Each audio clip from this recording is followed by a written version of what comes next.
Hello and welcome back to Off Script. My name is Hannah Bowman and we are back because there's been 2 more MAFS weddings. Last night we saw Scott and Gia get married. You might remember from the hens party, Gia was kind of like the crazy, is she going to be the bitchy one kind of vibe?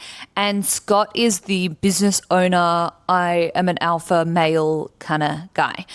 Also, he's the one that, note, has already been on 3 other TV shows. And I don't know about you, but it's giving not quite here for the right reasons. I found this quote from when he did a TV show in 2018 called Blind Date, and it says, "Tradie work is not for me. I want fame. My dream goal is to do TV and movies." So that's pretty straightforward to like why this guy's here. But that being said, he could still find love. So I'm not going to write him off yet. So they were both like, we need that high sexual chemistry, and they seem quite aligned on a lot of things. I guess kind of like the biggest thing from their wedding was her being worried if he would be okay with her already having a child. And she was quite upset that her uncle had kind of given away the big news to his family. And it was quite reassuring to see that he did say, look, I don't mind, like happy to be a step parent, all of that stuff, especially after the debacle last year with Adrienne and Afina, if anyone remembers that. But I mean, with these things, it is kind of like, I do take everything they say with a pinch of salt, because is he just saying that because the cameras are there, or is he genuinely okay with that? I don't know. I don't want to be skeptical with like every single thing they say, but a part of me thinks that he is quite smart and that he's not going to say something that's going to make him look really stupid in the moment, but you know, we'll wait and see. The other kind of crazy thing from their wedding was Gia's man of honor? Is that what we're calling them when a guy is a maid of honor? I guess so, yes. And this is another thing. This is the second man of honor. We had one with Rachel and then we've had one with Gia. So his name was Will, and I don't know, the rhetoric online was like, slay queen, what an icon. But I was like, get this guy off my TV screen. He was annoying me. You're not the main character. Let her have her moment. If someone came in that red hot when I was preparing for a TV wedding, when I would be like stressed out, I would be so off it. Like I can't even tell you. I would be so annoyed. Yeah, I found like that was just like weird, unnecessary drama. That being said, they always like to have a friend or family member that's doing something crazy. So like I understand why that was happening, but it wasn't necessarily for me, if I'm to be completely honest. But yeah, the rhetoric online was very much like, slay, what a cool guy, love, love, love. I was like, oh. The other person that got a little bit of time in the limelight was Scott's friend Paige, who you might have recognised from her time on The Bachelor.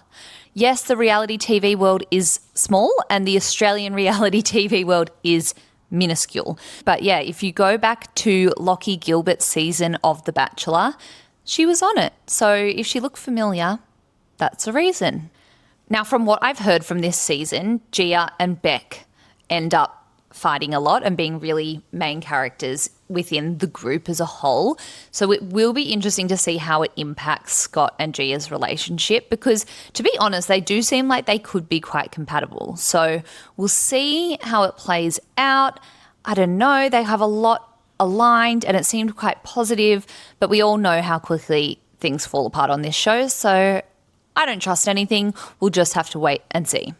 Now, the other wedding that happened last night was Luke and Mel. And I've been trying to gather my thoughts on how I feel about this. I originally, when I was reading their bios, said that Luke was someone that I was really excited to get to know. I was like, that's my kind of guy, like country guy, like he was dealing with grief. So I thought, you know, we might see like the sensitive side of him, and I don't know, but the wedding obviously didn't go as smoothly as hoped. He forgot the rings and had to turn back and then was late. And the thing that annoys me about this is how annoyed Mel was, because it wasn't like she was standing at the end of the aisle for hours, or they didn't say that. He'd alluded to being like, oh, I've arrived here first, but it wasn't a really long amount of time. And this is all producers, right? Like, the producer in the car with Luke could have easily called the producer that was with Mel and say, keep her to the side or keep her in her car. We're still arriving. Let's just wait till I get Luke there. We'll get him down the aisle and then we'll get her to do like the walk down the aisle to him. So as much as like, yes, he had to turn around and go get the rings, that was his fault.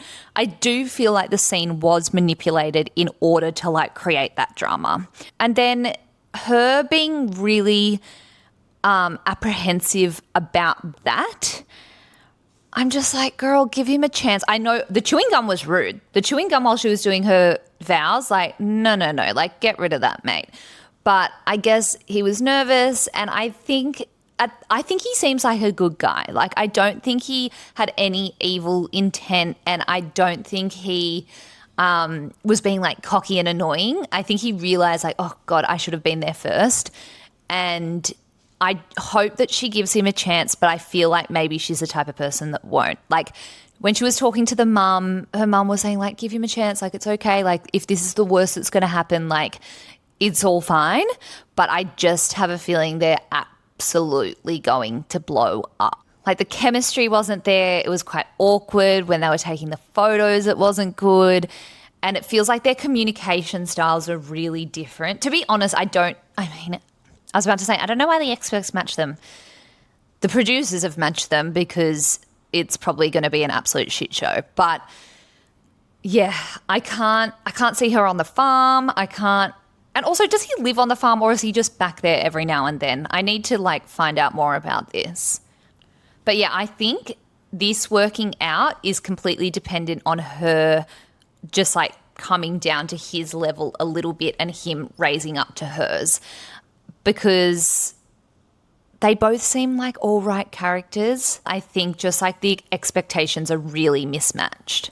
Another thing that's been really interesting to see is that the cast have started doing a little bit of press. Prior to this, I'd been told that they're just so rogue that Channel 9 doesn't want to let them do any press.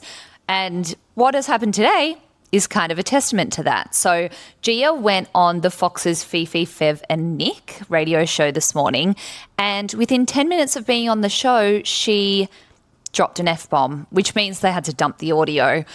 So not an ideal start. I mean, it got a bit of press for the show, so maybe that's a good thing. And they, a lot of outlets could use like, Gia dumped live on air, but it's just her audio being dumped. But yeah, I guess it does play into the fact that this cast is very rogue. So it will be interesting to see what type of press they start to do during this process and how that goes. Although despite her being dumped off the air for swearing, in the interview she said she was attracted to Scott and, she played into the fantasy of their relationship. So who knows if they're still together or not. But she also did confirm that she is at the centre of every single group showdown that happens on the show. So I know that John Aiken has talked about the boss babes that are saying such hurtful things and creating such drama. So I'm assuming she is kind of the ringleader of this boss babe group. And I'm not sure if the boss babe thing that John Aiken has talked about, which is essentially just these women going wild, is a group of girls against the world or the group going all against each other. So we're assuming that G is kind of one of the main people. We will see. I think, the dinner parties are where we see most of that blow up. So yeah, 4 weddings down. We've got a lot more to come. We've got Chris tonight, who I am very excited to watch. If you'll remember from the ads, he's the guy that said, I don't want a short, fat, blonde girl. So good luck to you, Chris. I hope the public reaction to you is splendid.